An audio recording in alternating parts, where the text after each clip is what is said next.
오늘 우리 특별히 야외 예배로 드리고 있습니다. 오늘 본문은 로마서 6장 3절 5절 말씀입니다. 자, 주보에 보시면 자, 로마서 6장 3절부터 5절까지 말씀입니다. 자, 우리가 한 목소리로 함께 읽겠습니다. 시작. 예수 그리스도 안으로 침례를 받은 우리가 다 그분의 죽음 안으로 침례를 받은 줄을 너희가 알지 못하느냐. 그러므로 우리가 죽음 안으로 침례를 받아 그분과 함께 묻혔나니 이것은 그리스도께서 아버지 영광에 의해 죽은 자들로부터 일으켜지신 것 같이 그렇게 우리도 생명의 새로움 속에서 걷게 하려 함이라. 만일 우리가 그분의 죽음과 같은 모양으로 함께 심겼으면 또한 그분의 부활과 같은 모양으로 되리라. 아멘. 자, 오늘 우리는 특별한 날을 맞이했습니다. 예배당 안이 아니라 하나님의 창조 세계 가운데 함께 모였습니다. 우리가 저 푸른 하늘을 보고 산과 나무를 바라보면서 하나님께서 만드신 이 자연 속에서 예배를 드리고 있습니다. 또 잠시 후에는 우리가 침례식도 거행하려고 합니다. 오늘 물을 제가 살펴봤더니 침례 받기에 충분합니다. 자, 오늘 설교의 주제는 침례입니다. 침례. 그래서 오늘 설교의 본문이 로마서 6장 3절 5절이고 오늘 제목은 침례는 예수님을 믿는다는 가장 아름다운 고백이다. 이렇게 정했습니다. 여기 계신 분들은 대부분 침례를 받으셨겠지만 오늘 받으려고 준비한 분도 계시고 아직 마음의 준비가 안 된 분도 계실 것 같아요. 자, 그럼 침례가 뭐냐? 다시 한번 의미를 되새기는 시간이 되면 좋겠습니다. 침례는 단순한 종교의식이 아닙니다. 물에 한번 들어갔다가 나오는 그런 행사가 아니죠. 침례가 뭐냐? 구원받은 사람이 하나님과 천사들과 사람들 앞에서 나는 예수 그리스도를 믿습니다. 나는 그분의 말씀을 따라 순종하는 제자입니다. 라고 공개적으로 고백하는 그런 믿음의 증언인 것입니다. 자, 어떤 청년이 있었어요.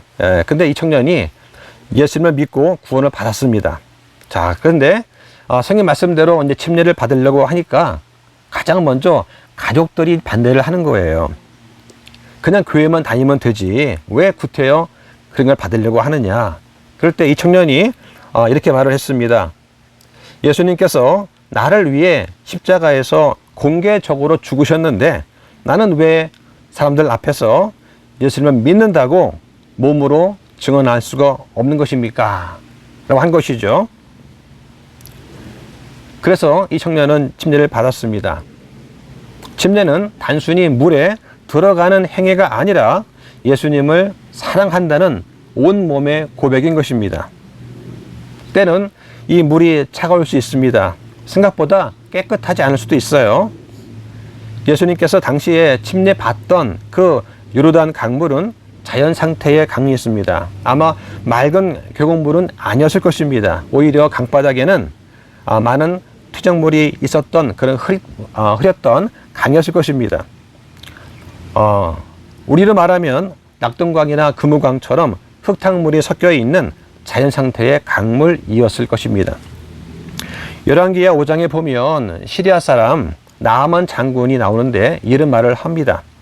열왕기하 5장 12절에 다마스쿠스의 강들인 아바나와 바르발이 이스라엘의 모든 물보다 낫지 아니하냐. 내가 그 강들 속에서 씻으면 정결하게 되지 아니하랴. 이런 말을 한 것이죠. 나아만은 당시 문둥병, 나아병에 걸린 상태였습니다. 그때에 요르단 강물에 들어가서 몸을 씻으라는 그 명령을 듣고는 나아만은 불평을 한 것이죠. 당시 요르단 강물은 시리아의 강물보다 맑고 아름답지 않게 보였다는 것을 우리는 추측할 수가 있습니다. 사람이 보기에는 침례를 받으려면 깨끗한 물이어야 된다고 생각할 수 있습니다. 그러나 성경은 충분한 물이 있어야 한다고 말씀을 합니다. 사람 보기에는 장소가 중요한 것 같지만 성경은 믿음과 순종이 더 중요하다고 말씀을 합니다. 자, 오늘 본문을 다시 한번 보면 자, 로마서 6장 3절과 5절 말씀인데요. 자, 여기서 3절에 예수 그리스도 안으로 침례를 받은 우리가 다 그분의 죽음 안으로 침례를 받은 줄을 너희가 알지 못하느냐. 그러므로 우리가 죽음 안으로 침례를 받아 그분과 함께 묻혔나니 이것은 그리스도께서 아버지의 영광에 의해 죽은 자들로부터 일으켜지신 것 같이 그렇게 우리도 생명의 새로움 속에서 걷게 하려 함이라. 만약 우리가 그분의 죽음과 같은 모양으로 함께 심겼으면 또한 그분의 부활과 같은 모양으로 되리라 말씀합니다. 로마서 6장의 핵심은 그리스도와의 연합입니다. 성도가 그리스도가 함께 하나가 되는 거예요. 자, 그래서 우리가 읽은 이 말씀은 그리스도와 성도가 영적으로 연합한다는 사실을 설명해 주고 있습니다. 그리고 물침례는 이러한 영적인 사실을 눈으로 볼 수 있게 해주는 거예요. 한 가지 기억할 것은 침례가 우리를 구원하는 것이 아니라는 것입니다. 우리는 이미 예수 그리스도를 믿음으로 구원받았습니다. 침례는 구원을 받기 위해 받는 것이 아니라 이미 구원받았기 때문에 주님의 명령에 따라서 순종하기 위해 받는 것입니다. 결혼 반지가 결혼을 만드는 것이 아니라 이미 결혼한 사실을 보여주는 것처럼 침례는 이미 우리가 예수님께 속한 사람이라는 그 사실을 표시해 주는 것이죠. 자, 그럼 침례는 무엇인가? 첫 번째 침례는 예수님의 죽음을 기억하는 것입니다. 3절에 예수 그리스도 안으로 침례를 받은 우리가 다 그분의 죽음 안으로 침례를 받은 줄을 너희가 알지 못하느냐 묻습니다. 침례는 물 침례와 성령 침례가 있습니다. 구원받을 때 성령님께서 믿는 자를 그리스도의 몸 안으로 넣으시는 그런 영적 침례가 있습니다. 이것을 성령 침례라고 합니다. 이 성령 침례는 우리가 구원받을 때, 믿을 때 한번 일어납니다. 자, 그런데 이 구절에서는 물 침례를 말하는 것은 당연히 아니죠. 성경은 사람이 물 침례를 받아서 그리스도 안으로 들어간다라고 말하지는 않습니다. 예수님께서 십자가에서 죽으실 때 우리의 죄들을 담당하셨고 우리는 그분과 연합된 하나가 된 자로 여겨졌습니다. 그래서 이어지는 4절에서는 뭐라고 합니까? 그러므로 우리가 죽음 안으로 침례를 받아 그분과 함께 묻혔다 말씀합니다. 물침례는 이 진리를 그림으로 보여줍니다. 여러분 주보에 뒷면에 보시면 그림이 있어요. 네, 여기 보시면 자 먼저 물속으로 들어가는 장면이 있습니다. 그렇죠? 네. 이것은 우리가 그리스도와 함께 죽은 것을 상징합니다. 그리고 물속에 잠깁니다. 잠긴다는 것은 그리스도와 함께 묻히는 것을 상징하고 물에서 올라올 때 이것은 그리스도와 함께 우리가 부활한다는 것을 상징해 주는 것입니다. 그래서 침례는 구원의 조건이 아니라 이미 이루어진 구원의 영적인 사실을 공개적으로 증언하는 그러한 행위인 것이죠. 자, 나는 예수 그리스도와 함께 죽었고 이제는 새 생명 가운데 걷는 사람이다 하는 이런 공개적인 신앙 고백인 것입니다. 그런데 천주교를 비롯한 일부 교단에서는 세례 자체에 죄 사함의 효력이 있다라고 말을 하지만 그러나 성경은 죄를 씻는 것은 물이 아니라 예수 그리스도의 피라고 분명히 말씀을 합니다. 자, 예수님께서는 왜 우리의 죄들을 위해서 십자가에서 죽으셔야 했습니까? 우리는 죄인이었습니다. 따라서 스스로 우리를 구원할 수가 없었습니다. 선한 행실로도 종교 생활로도 교회 출석으로도 우리는 구원받을 수가 없는 것이죠. 그래서 예수님께서 대신 죽으신 것입니다. 우리 가운데 이미 침례를 받은 분들 계십니다. 또 오늘 침례를 받을 분도 계시고 앞으로 침례 받을 분도 계시는데 우리는 모두가 완전한 사람이 결코 아닙니다. 우리는 믿고 난 다음에도 분명히 실수할 것입니다. 잘못할 것이고 넘어질 때도 있습니다. 때로는 낙심할 수도 있습니다. 침례는 나는 이제 완전한 사람이 되었습니다 하는 그런 선언이 아니라 저는 부족하지만 예수님을 따라가겠습니다 하는 고백인 것이죠. 주님께서는 완벽한 사람을 찾는 것이 아니라 주님을 믿고 따라오는 사람을 기뻐하십니다. 자, 두 번째로 침례는 우리의 옛사람이 끝났다는 것을 선포하는 것입니다. 4절에 그러므로 우리가 죽음만으로 침례를 받아 그분과 함께 묻혔나니, 자, 묻혔다고 합니다. 침례는 장사, 즉 매장하는 그런 것이죠. 살아있는 사람은 땅에 묻지 않습니다. 죽은 다음에 묻는 거예요. 침례는 우리의 옛사람이 이제는 끝났습니다, 옛사람은 죽었습니다 하는 선언입니다. 우리의 과거의 죄악된 삶과 세상을 사랑하던 삶과 자기 중심적인 삶, 불순종하던 그런 삶을 이제는 끝내겠다는 고백인 것입니다. 물론 침례받는 순간 우리의 죄성이 없어지느냐? 그렇진 않아요. 하지만 분명한 것은 우리의 삶의 방향이 바뀌게 됩니다. 마치 큰 배가 항해를 하다가 방향을 바꾸려면 시간이 걸리는 것과 똑같습니다. 하지만 큰 배의 방향타를 돌리는 순간 목적지는 달라지는 것이죠. 우리 역시 마찬가지입니다. 우리는 완전하지 않습니다. 하지만 우리의 삶의 방향은 바뀌었습니다. 세상을 향하던 삶이 이제는 주님을 향하는 삶으로 바뀐 것입니다. 자, 세 번째로 침례는 새로운 삶의 시작을 보여줍니다. 자, 4절 후반부에 이것은 그리스도께서 아버지의 영광에 의해 죽은 자들로부터 일으켜지신 것 같이라고 합니다. 자, 침례는 물속에 들어가는 것으로 끝나지 않습니다. 반드시 다시 올라옵니다. 왜냐하면 침례는 부활을 상징하기 때문입니다. 그래서 말씀에 우리도 생명의 새로움 속에서 걷게 하려 함이라 말씀하는 것이죠. 예수님은 죽으셨지만 다시 살아나셨습니다. 그리스도인도 새로운 삶을 살도록 부름 받은 것입니다. 복음에서 가장 중요한 것은 부활입니다. 부활은 무엇을 증명하는가? 예수님께서 하나님의 아들이신 것을 증명합니다. 로마서 1장 4절에 거룩함의 영으로는 죽은 자들로부터 부활하심으로써 권능 있게 하나님의 아들로 밝히 드러나셨다 말씀합니다. 또 부활은 십자가의 대속의 죽음이 받아들여졌다는 것을 또 증명합니다. 예수님은 우리의 죄들 때문에 죽으셨습니다. 그리고 부활하셨습니다. 그러면 그 희생이 하나님께 온전히 받아들여졌다는 그 사실을 증명이 된 것이죠. 또한 장차 우리의 부활을 보증하게 됩니다. 성경에 그리스도께서 죽은 자들로부터 일어나서 잠든 자들의 첫 열매가 되셨다고 말씀을 합니다. 예수님의 부활은 성도들도 장차 부활할 것이라는 그런 보증을 말하는 것입니다. 따라서 침례받는 사람은 이렇게 고백하는 것입니다. 나의 구원은 오직 십자가에 있습니다. 내 행위가 아니라 예수님의 그 죽음이 나를 구원했습니다 하고 고백하는 것이죠. 우리는 때로 자신을 의지할 때가 있습니다. 열심히 봉사한 것을 의지하고 교회 직분도 의지합니다. 또 오랜 신앙생활을 또 의지하고 자랑할 때가 있습니다. 그러나 구원의 근거는 오직 예수님의 십자가입니다. 그렇다면 새로운 삶, 즉 새 생명은 무엇이냐? 새로운 가치관, 새로운 목적, 새로운 소망, 또 새로운 순종입니다.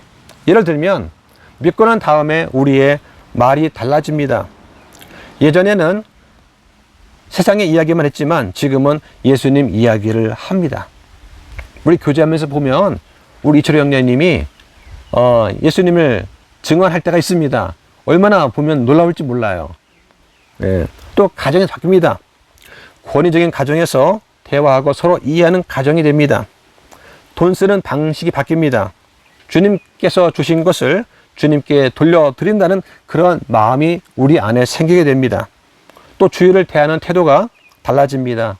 주일에 놀고 휴식하는 것이 그치는 것이 아니라 말씀을 듣고 묵상하고 말씀대로 실천하는 그 삶을 교회에서부터 시작을 하게 됩니다. 우리가 지금 주일을 보내는 이 방식은 장차 저 하늘 왕국에서 살아가는 방식을 연습하는 것입니다.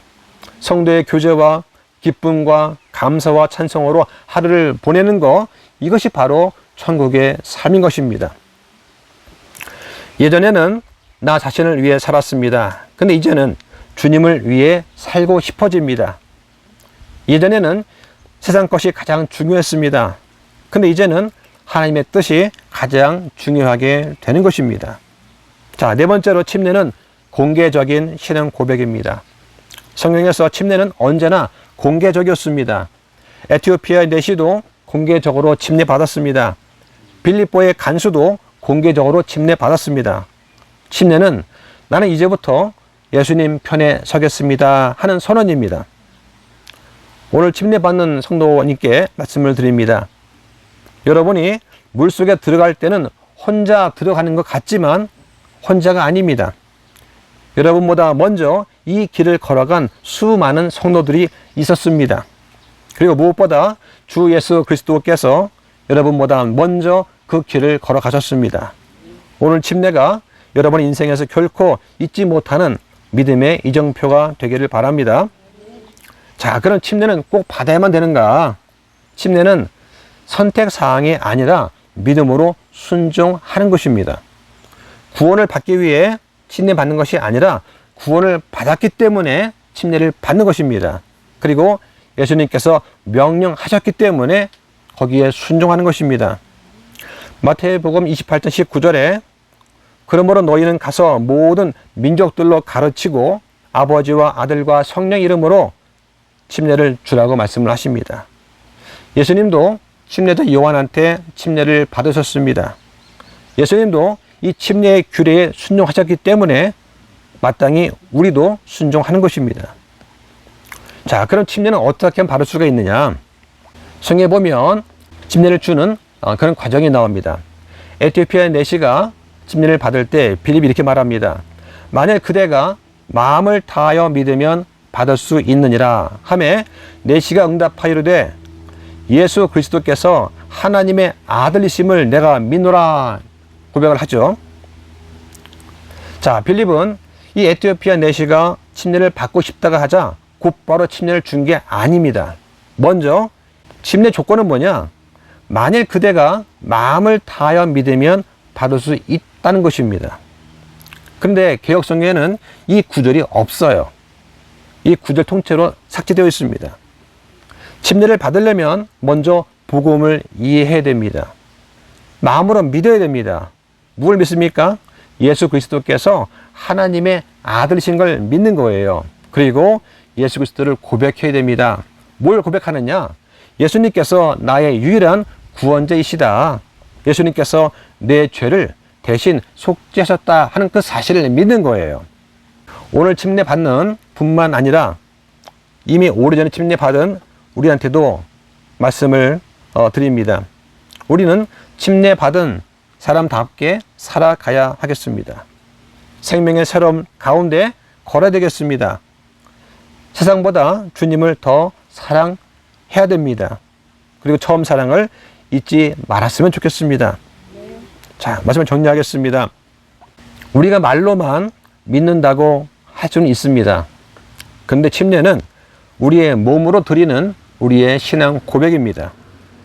침례는 우리가 예수님을 사랑한다는 가장 아름다운 고백입니다. 구원은 십자가에서 이루어집니다. 근데 침례는 그 십자가를 부끄러워하지 않는 사람의 고백인 것입니다. 예수님은 공개적으로 십자가에 달리셨습니다. 많은 사람 앞에서 조롱당했습니다. 그리고 사람 앞에서 피해를 흘리셨습니다.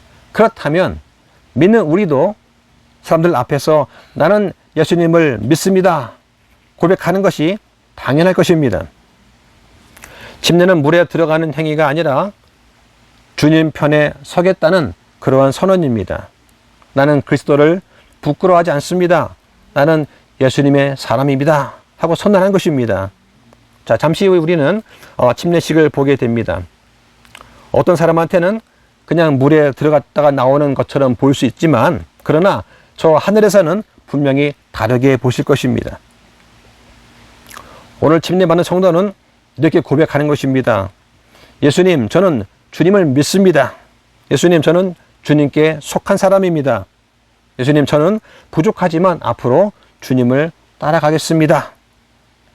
주님께서는 이러한 고백을 기뻐하십니다. 그리고 오늘 침례 받는 분뿐만 아니라 우리 모두도 다시 한번 마음속으로 고백하기 원합니다. 주님, 저는 주님의 사람입니다. 주님, 제가 끝까지 주님을 따르겠습니다. 오늘 물속에 들어가는 모습을 보십시오. 그리고 그리스도의 죽음을 기억하십시오. 또 물속에서 나오는 모습을 보십시오. 그리고 그리스도의 부활을 기억하기를 바랍니다. 오늘 이 야외회가 단순한 행사가 아니라 자기를 돌아보고 주님께 다시 한번 헌신하는 그런 시간이 되기를 진정을 바랍니다. 자, 기도하겠습니다.